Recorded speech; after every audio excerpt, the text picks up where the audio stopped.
Hi, it's Ashleigh from Sweet Dreams Bake Shop, and welcome back to my channel where I make a lot of cake and cookie decorating tutorials as well as give a lot of baking business tips. This is the longest I've ever gone without uploading anything on my channel, including shorts content, and it's because I just moved and then I also went to Mexico for my 10-year wedding anniversary. Currently, my house is a disaster, and you're going to see that footage in a little bit. And I think it's finally time for me to talk about exactly why I actually moved from my house. I know I talked about it a little bit on my secondary channel, Need More Sweet Dreams Bake Shop, but it was actually a lot bigger of a deal than I led on in that original video.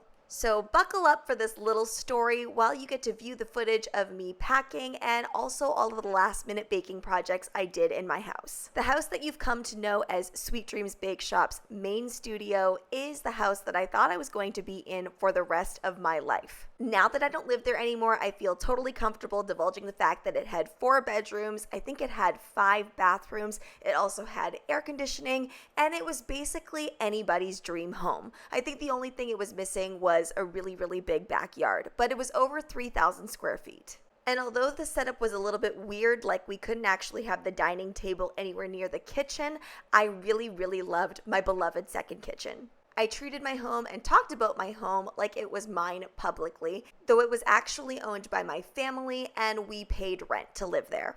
It was a pretty good situation from the outside, but honestly, I just could not live there anymore without actually owning the property myself. We had written tenancy agreements, and honestly, because it was owned by family, there were some really, really weird rules and stipulations that we had to follow when we first moved in, and that in and of itself should have been a red flag for me. It was also made such a big deal and a big show if I spilled something in my own home, so even though I was being told that, this home will one day be yours, I don't think I could have gone another year being publicly reprimanded anytime something happened to this home that was supposedly supposed to be mine. But I was constantly reminded that I didn't own it, somebody else did.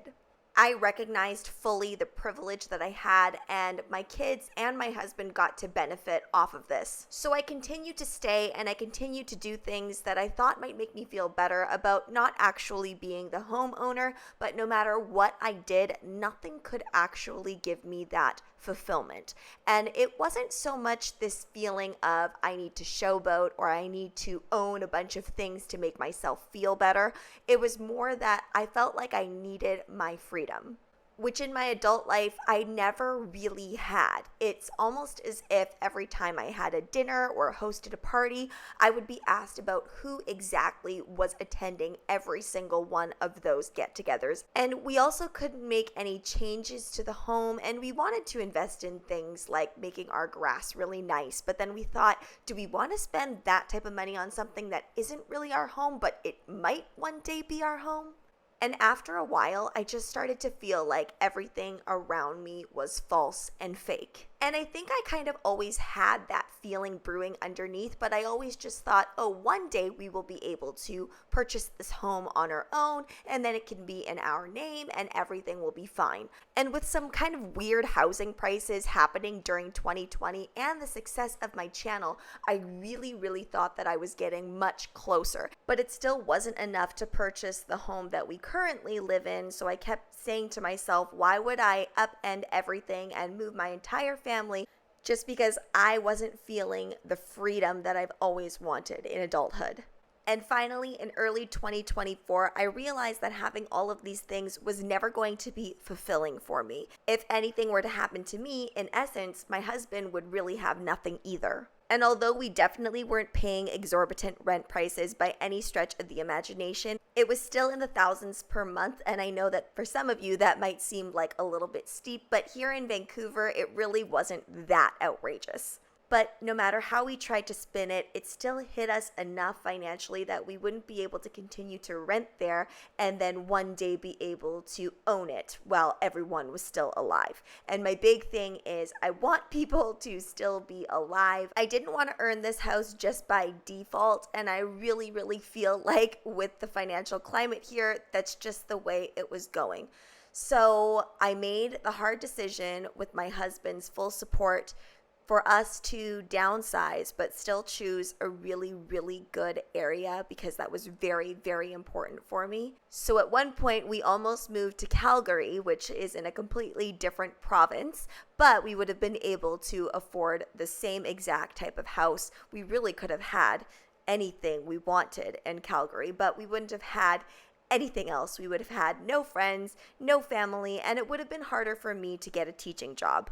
So in the end, I decided that a downsize of more than half was definitely worth my sanity and worth my freedom. And I'm not going to lie and say that everything here is absolutely perfect and way better than I had it, but I will say that there's a lot more upsides to the move than I originally thought.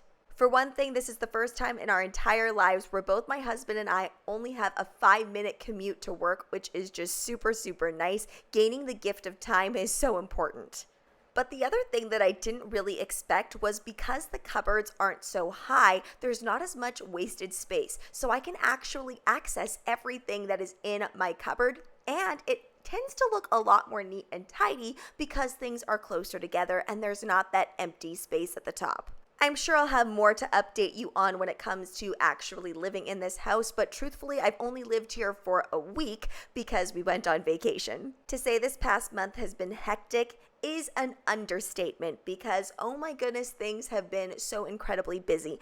And all of the baking that you see me doing in this video was either something that I committed to and I needed to do with limited baking tools available to me, or I'm making it so that I can get rid of all the stuff in my freezer. The really great thing about moving is that you get to purge all of the stuff that you don't need and be a lot more mindful of the things that you actually do need to function. So I'm having an interior designer come in just to help me out with all this baking storage because look at this disaster here. There is no second kitchen, obviously. There's just this one nice kitchen here and the eating space. So more than likely, we're going to take down these little white shelves here and then utilize this entire wall space for all of my baking tool storage. But our consultant for that isn't even available until August. So for now, I'm going to have to figure out a way to kind of have things put away-ish so that I can actually make content for you guys again. The other thing in this house is I'm actually going to sit at a desk when I edit instead of just sitting with the computer on my lap. Honestly, to film the voiceovers for this, I just had to rip my whole house apart trying to find all the stuff that I needed. We also have to fix this oven issue because it doesn't close fully, which I didn't really realize upon inspection, so we're going to need to get that spring fixed so that I can actually bake beautiful things just like this once again for you guys.